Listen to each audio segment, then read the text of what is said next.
नमस्कार, नवतेज टीवी में आप सभी का स्वागत है। मैं हूं आपके साथ प्रियंका तिवारी। खबरों को विस्तार से जानेंगे। बताते चले, राजस्थान के मुख्यमंत्री भजन लाल शर्मा पुष्कर पहुंचे, जहां उन्होंने अजमेर क्लस्टर में आने वाले अजमेर, नागौर और राजसमंद के कार्यकर्ताओं की बैठक ली। इस दौरान उन्होंने राजस्थान की 25 सीटें जीतने का दावा भी किया और इसके लिए कार्यकर्ताओं को जीत का मंत्र दिया। बैठक में डिप्टी सीएम प्रेमचंद बैरवा, नागौर लोकसभा प्रत्याशी ज्योति मिर्धा, सांसद भागीरथ चौधरी, जल संसाधन मंत्री सुरेश रावत मौजूद रहे।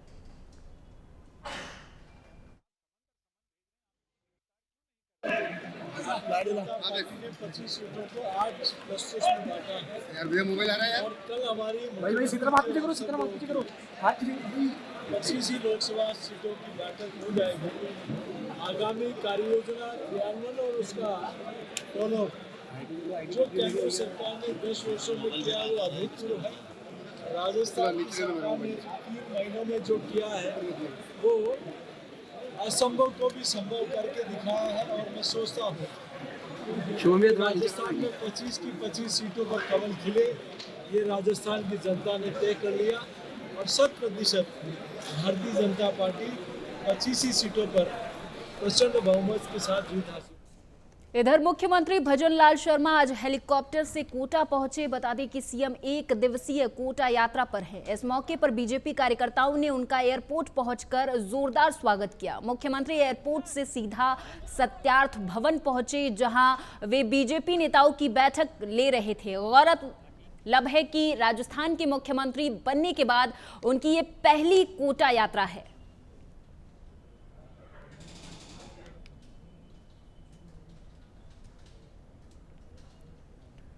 इधर पीसीसी मुख्यालय पर हाडौती क्षेत्र के कई बड़े दिग्गज नेताओं ने कांग्रेस ज्वाइन कर ली। बीजेपी के प्रहलाद गुंजल कांग्रेस में शामिल होने वाले बड़े नामों में शामिल हैं, जो कोटा बूंदी से अब कांग्रेस की टिकट पर चुनाव लड़ेंगे। इस दौरान कार्यक्रम में अशोक गहलोत, हाडौती के कांग्रेसी विधायक और पीसीसी के कई पदाधिकारी मौजूद रहे। पीसीसी मुख्यालय पर पूर्व मुख्यमंत्री अशोक गहलोत ने प्रहलाद गुंजल का जोरदार स्वागत किया। इसके अलावा नरेश मीणा ने भी कांग्रेस ज्वाइन कर ली है।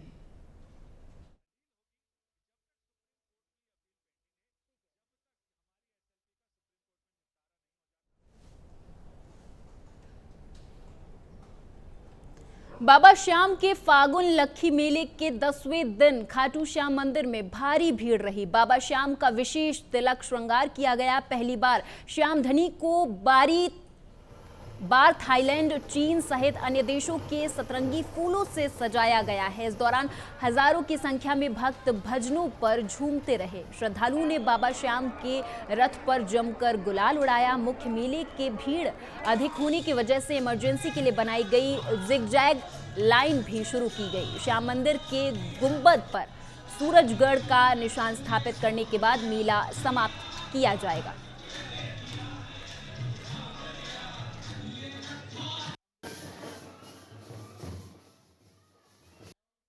वो आज 11 दिवसीय मेले का आज एकादशी मेला है और इस दिन का इंतजार है, भक्त है लंबे समय से करते हैं। आप देख सकते हो कि दूर दराज से हर जो लाइन है वो पूरी भरी पड़ी है और यहाँ पर हर जय श्री के जयकारे लगाते हैं और सेवादार जो होते हैं वो भक्त है, वो क्या करते हैं कि आप सबकी है, वो यहाँ पर पानी है, मदद है, सबकी मदद करते हैं। आपको मैं बता दूं कि यहाँ पर जो भक्त है, भक्त के जो बाबा के दीदार के लिए यहाँ पर लगातार है वो प्रयास करते हैं और बाबा का दीदार जिस भक्त को हो जाता है वो अपने आप में धन्य हो जाता है। मैं बता दूं 11 दिवसीय जो मेला है आज एकादशी है और कल मेला है पूर्णतः समाप्त हो जाएगा।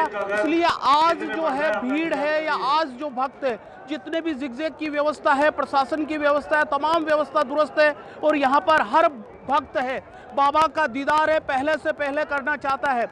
आपको यह भी बता दूं कि जो 14 लाइनें हैं वो लाइनें में भीड़ है लगातार बढ़ रही है। कुछ भक्तों से मैं बात कर लेता हूँ। कहाँ से आए हो आप? अयोध्या से। भगवान श्री राम की प्राण प्रतिष्ठा के बाद में खाटू श्याम पहुंचे जी। कैसा महसूस हो रहा है? बहुत ही अच्छा, बड़ा आनंद आया।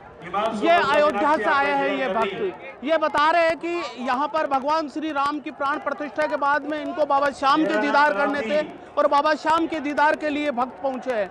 उनके अलावा आप देख सकते हो कि यहाँ पर कुल 14 लाइनें हैं। 14 लाइनों का ये कंट्रोल करने के लिए सारी व्यवस्था बनाई हुई है। व्यवस्था बेहतरीन है और बेहतरीन व्यवस्था से आज भगवान खाटू श्याम जी के दीदार करने के लिए हर लाल। अगली खबर ब्यावर से है, जहां कांग्रेस नेता और नगर परिषद के पार्षद दलपत राज मेवाना के एक कनक टावर के कुछ हिस्से को नगर परिषद आयुक्त ने सीज कर दिया। ये कार्रवाई नगर परिषद ने नगर पालिका अधिनियम 2009 के उपबंधों के प्रदत्त शक्तियों का प्रयोग करते हुए की है और 3 मंजिल को सीज कर दिया गया है। इस मामले को लेकर टावर के बाहर ब्यावर सिटी, सदर और साकेत नगर थाने के थानाधिकारी और उनका पूरा जाब्ता मौजूद रहा।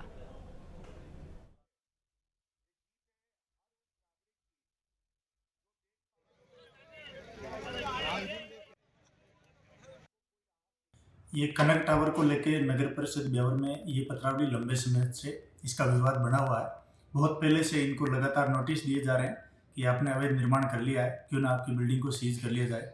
इन्होंने विभिन्न स्तरों पर अपील की गई, जिनका माननीय न्यायालय द्वारा कल निस्तारण किया है। उससे पहले भी 2017 में भी इनकी जो नगर पर अपील की थी, इन्होंने माननीय न्यायालय ने इनकी अपील को आंशिक स्वीकार करते हुए नगर परिषद को विधिक कार्रवाई करने हेतु स्वतंत्र रखा गया था। उसके उपरांत ये पत्रावली कुछ समय तक नगर परिषद में मिली नहीं। मेरे से पूर्व अधिकारियों द्वारा भी इसमें सर्च नोट जारी किए गए।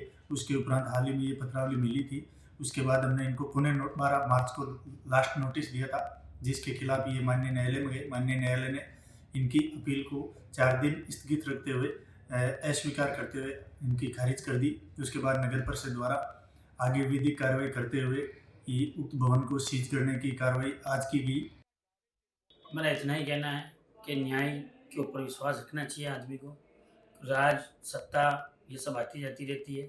मेरा काम है विपक्ष में रहना। मैंने विपक्ष में हमेशा शहर हित के लिए आवाज़ उठाई है। जिसका आवाज़ का ये जिस तरीके से दबाने के प्रयास किए गए थे, ये पूर्णतः गलत है। मेरा ये मामला आज से नहीं है, 2017 से मेरा इस पर काबिज चला आ रहा है। नगर परिषद ब्यावर को माननीय न्यायालय ने 2017 में स्टेशन आदेश दे रखे हैं और इस पर यथास्थिति स्थिति बनाने के आदेश दे रखे हैं, परंतु फिर भी किस कारणवश से इस मेरे पे कार्रवाई की गई है, जिसकी मैं घोर निंदा करता हूं। अगर इस तरह की कार्रवाई की है तो नगर परिषद को न्यायालय पे विश्वास नहीं करना चाहिए, और न्यायालय पे विश्वास किया तो न्यायालय के पूर्ण आदेश आने के बाद इस पर कार्रवाई करते तो मुझे कहीं भी। खबर लाडनू से है, जहां जैन विश्व भारती मान्य विश्वविद्यालय का 34वां स्थापना दिवस समारोह मनाया गया। आचार्य महाश्रमण ऑडिटोरियम में कुलपति प्रोफेसर BR दुगड़ की अध्यक्षता में समारोह आयोजित किया गया था। कार्यक्रम में बतौर मुख्य अतिथि राजस्थान विधानसभा के अध्यक्ष वासुदेव देवनानी, विशिष्ट अतिथि के रूप में पूर्वी भारत परिषद के पूर्व अध्यक्ष विनोद कोठरी, पूर्व अध्यक्ष धर्मचंद लूंकड़, वरिष्ठ समाजसेवी भागचंद बरडिया मंच पर मौजूद रहे। कार्यक्रम में विभिन्न प्रतिभागियों को सम्मानित भी किया गया और रंगारंग का सांस्कृतिक प्रस्तुतियां भी दी गई हैं।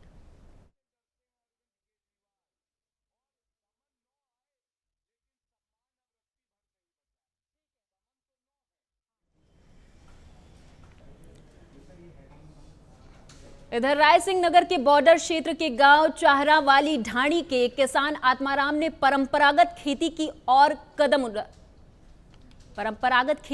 कदम बढ़ाया है। उन्होंने सौंफ की खेती की शुरुआत कर नवाचार किया है और अब किसान आत्माराम प्रति बीघा 1.25 लाख रुपए की आमदनी कमा रहा है। पिछले 3 सालों में किसान आत्माराम को इस फसल से हुए मुनाफे के चलते क्षेत्र के किसानों में भी सौंफ की खेती करने के लिए प्रोत्साहित किया है।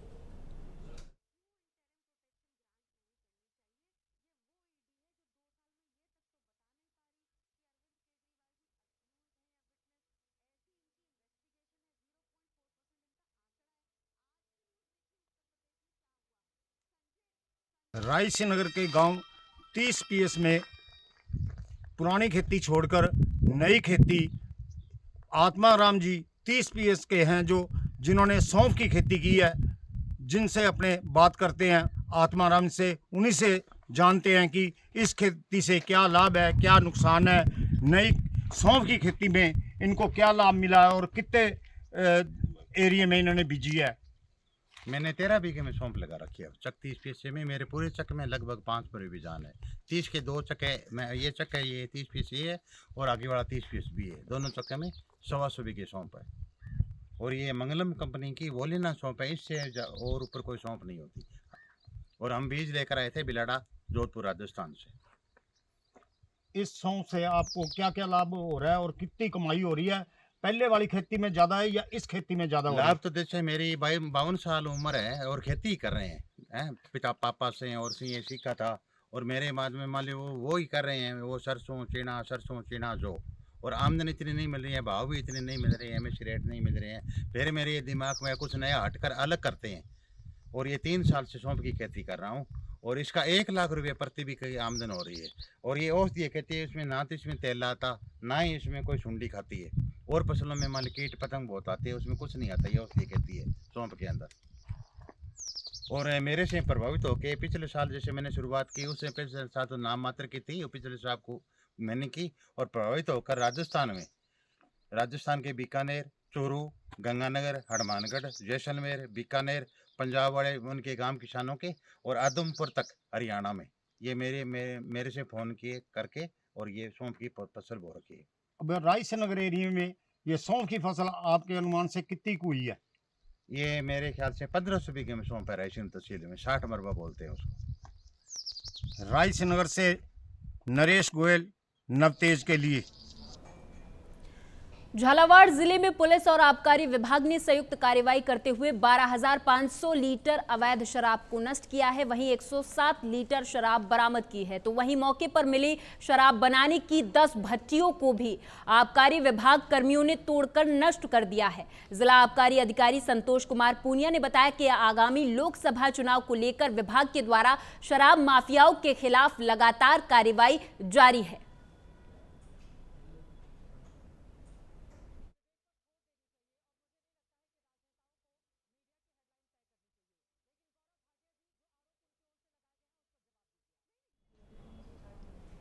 लोकसभा चुनाव 2024 का बिगुल बजते ही प्रत्याशी एक्टिव मोड में आ गए। डुमरियागंज संसदीय क्षेत्र से बीजेपी से लोकसभा चुनाव के प्रत्याशी जगदंबिका पाल ने अपने संसदीय क्षेत्र में भारी जनसमूह और कार्यकर्ताओं के साथ रोड शो निकाला है।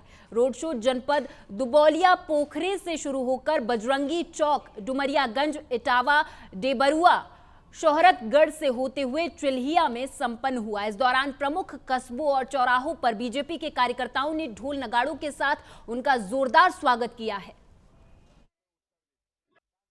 जनता के बीच में, लोगों के बीच में दिख रहा है। इससे साफ है कि पूरे देश में नरेंद्र मोदी जी की प्रचंड आंधी चल रही है। और इस बार भारत की लोकसभा के चुनाव में भारतीय जनता पार्टी एनडीए नरेंद्र मोदी के नेतृत्व में 400 के पार सीटें जीतेंगी। सिद्धार्थनगर में जिस तरीके का सुबह 10 बजे से हमारे जिला अध्यक्ष कन्हैया पासवान जी, लोकसभा संयोजक राम कुमार कुंवर जी, हमारे यहाँ के विधायक श्री विनय वर्मा जी या हमारी प्रभारी श्रीमती साधना चौधरी जी या नरेंद्र मणि जी, सारे लोगों के नेतृत्व में जो उत्साह दिख रहा है, यहाँ इस बार सिद्धार्थनगर में कमल। अगली खबर प्रतापगढ़ से है, जहां दिन दहाड़े फर्नीचर व्यापारी की गोली मारकर हत्या कर दी गई। गोली मारकर हत्यारे फरार हो गए। घटना के समय बेटे को स्कूल छोड़ने जा रहा था मृतक नईम। उसके बाद उसकी हत्या कर दी गई। हत्या के बाद मौके पर भारी भीड़ जुट गई। हालांकि सूचना के बाद पहुंची पुलिस ने शव को कब्जे में ले लिया। हत्या से परिजनों में इधर कोहराम मच गया है। व्यापारियों ने बाजार बंद कर हत्यारों के एनकाउंटर की मांग करनी शुरू कर दी है।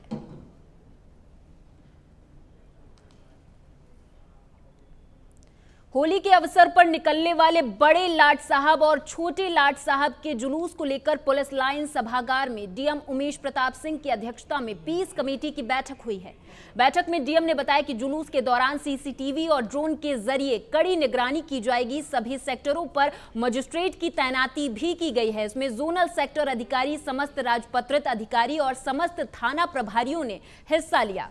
एसपी अशोक मीना ने बताया कि जूते, चप्पल, चोट पहुंचाने वाली वस्तु का प्रयोग न किया जाए। उन्होंने सभी जुलूस मार्ग में पड़ने वाली छतों के छज्जों पर रखे गमलों को हटाने की भी अपील की है।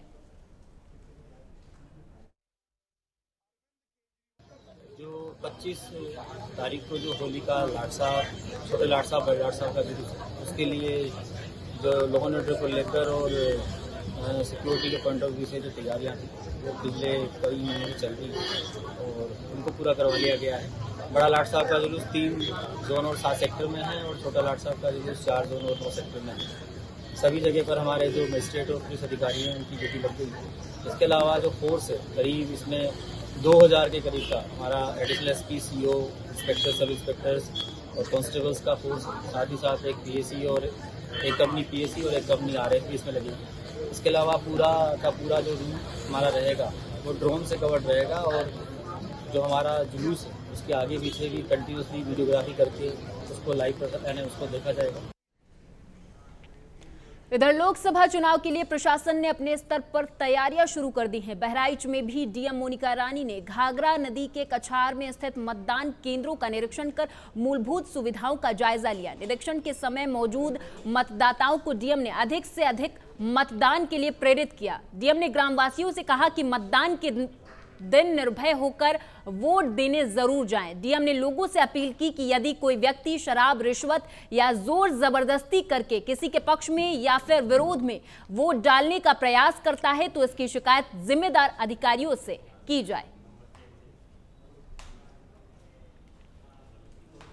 इधर डीग में जिला कलेक्टर श्रुति भारद्वाज ने राजकीय कस्तूरबा गांधी बालिका आवासीय विद्यालय टाइप 1 का औचक निरीक्षण किया। इस अवसर पर तहसीलदार डीग जुगिता मीना उनके साथ मौजूद रही। निरीक्षण के दौरान जिला कलेक्टर श्रुति भारद्वाज ने विद्यालय में साफ सफाई, आवासीय व्यवस्था, शिक्षा की गुणवत्ता, शयन कक्ष, किचन, बाथरूम, शौचालय और आवासीय परीक्षण का निरीक्षण कर व्यवस्थाओं का जायजा भी लिया। इस दौरान कुल 96 छात्राओं में से 20 छात्राएं छुट्टी पर थी। इस संबंध में डीएम भारद्वाज ने विद्यालय की प्रधानाध्यापिका सपना गोयल से विस्तार से जानकारी ली।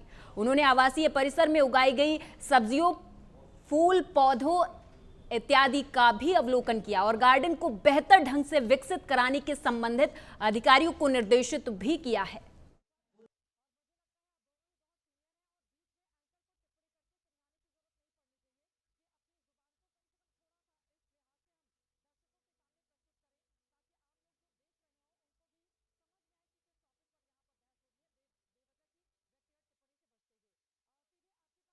दिनों से मुझे शिकायतें प्राप्त हो रही थी। आज मैंने औचक निरीक्षण किया।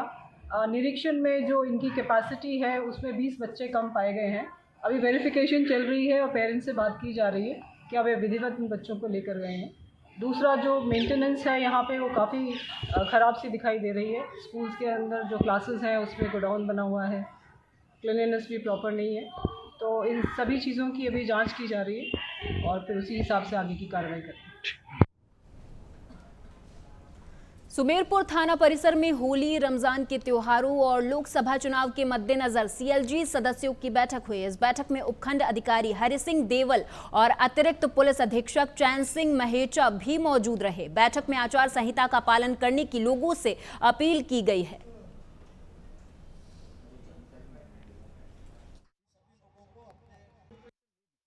आज पुलिस स्टेशन सुमेरपुर में मैंने और थानाधिकारी के साथ में हमने सीएलजी, शांति समिति, पॉलिटिकल पार्टीज के कार्यकर्ता, महिला सखी और सामान्य गणमान्य सभी संभ्रांत व्यक्तियों की मीटिंग बुलाई थी और इसमें व्यापार मंडल के भी सदस्य उपस्थित हुए और हर वर्ग से इसमें लोगों ने भाग लिया।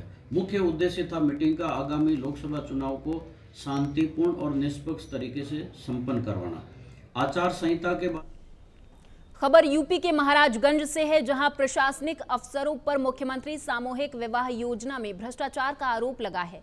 लक्ष्मीपुर में आयोजित मुख्यमंत्री सामूहिक विवाह योजना के तहत मिलने वाले सामान और अनुदान के लालच में बिचौलिए और जिम्मेदारों ने एक ऐसी युवती का रजिस्ट्रेशन करा दिया जो पहले से ही शादीशुदा थी। बिचौलियों ने युवती को सामूहिक विवाह योजना के मंडप में विवाह करने के लिए तैयार कर लिया और युवती और उसके भाई के बीच में फेरे करवा दिए। भाई बहन की शादी की खबर सुर्खियों में आई तो प्रशासन की नींद उड़ गई। पहले तो जिम्मेदार अधिकारियों ने मामले को छुपाते हुए बचाव करने में जुटे रहे, लेकिन खुद को घिरता हुआ देख समाज कल्याण विभाग से जुड़े अधिकारियों ने लड़की के घर पहुंचकर पहले तो सामान को जब्त किया और बाद में खाते में भेजे जाने वाली 35,000 रुपए की राशि पर रोक लगा दी। इतना ही नहीं, इसके साथ ही ग्राम पंचायत अधिकारी को तत्काल प्रभाव से निलंबित भी कर दिया गया है।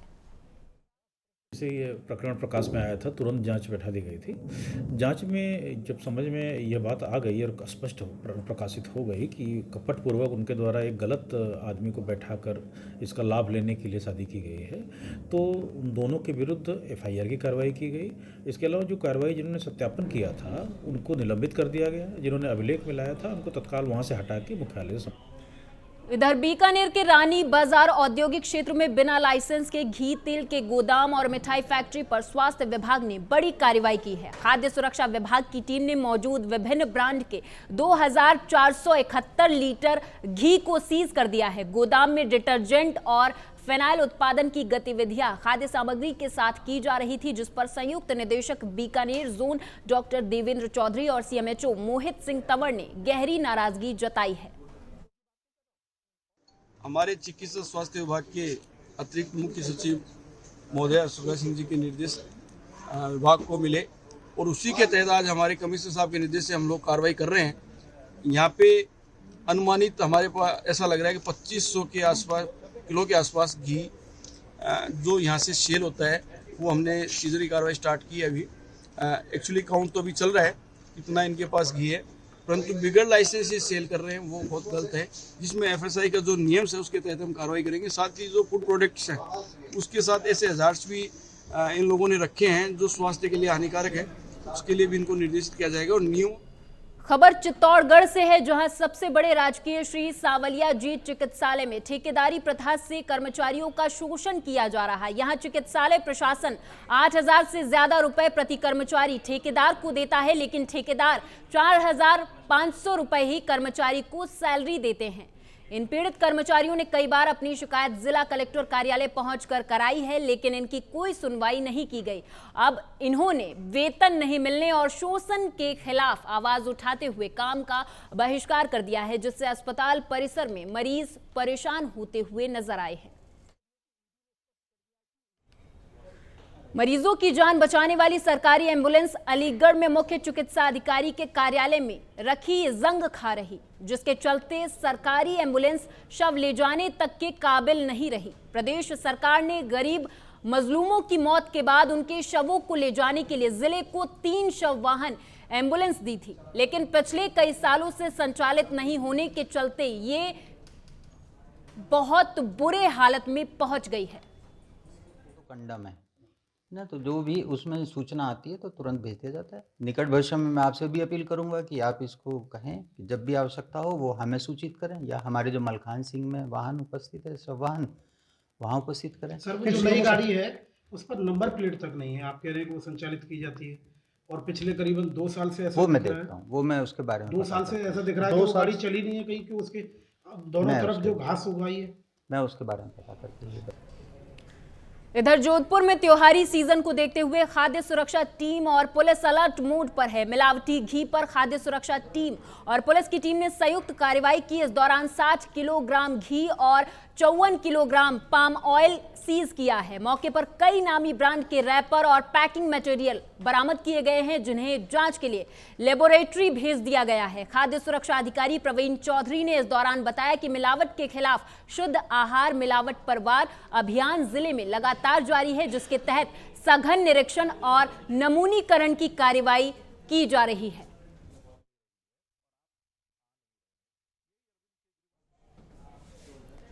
झालावाड़ जिले के झालरापाटन शहर के महात्मा गांधी कॉलोनी में अवैध गैस रिफिलिंग के दौरान एक मारुति वैन में अचानक आग लग गई। तो वहीं गैस भरने के दौरान मारुति वैन में लगी आग से इलाके भर में अफरा तफरी का माहौल देखने को मिला। हालांकि मोहल्ले वासियों की सूचना पर दमकल मौके पर पहुंच गई थी और किसी तरह आग पर काबू पा लिया, लेकिन तब तक मारुति वैन पूरे तरीके से जल चुकी थी।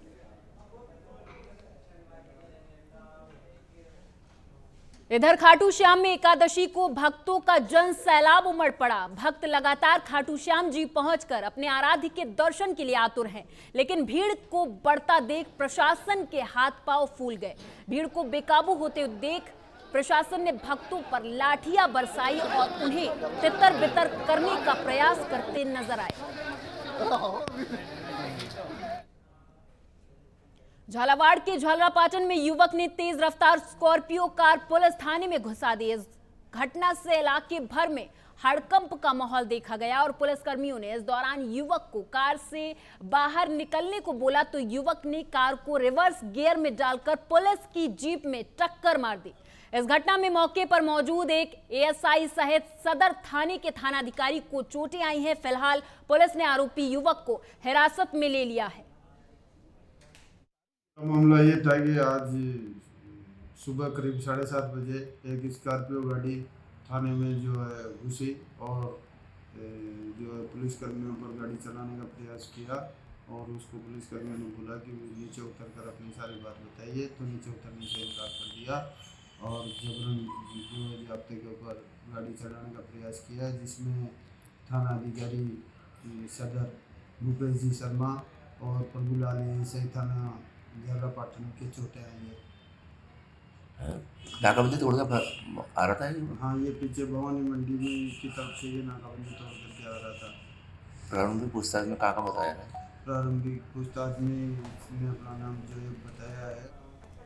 इधर अलवर कोतवाली थाने में पुलिस ने एक युवक को बंदूक के साथ गिरफ्तार किया है। पुलिस ने युवक के कब्जे से असलहा बरामद किया है। बताया जा रहा है कि पुलिस को सूचना मिली थी कि एक युवक उसके पास असलहे हैं, वो किसी वारदात को अंजाम देने के फिराक में था। हालांकि पुलिस ने उसके पास से असलहा बरामद कर लिया है, पूछताछ जारी है।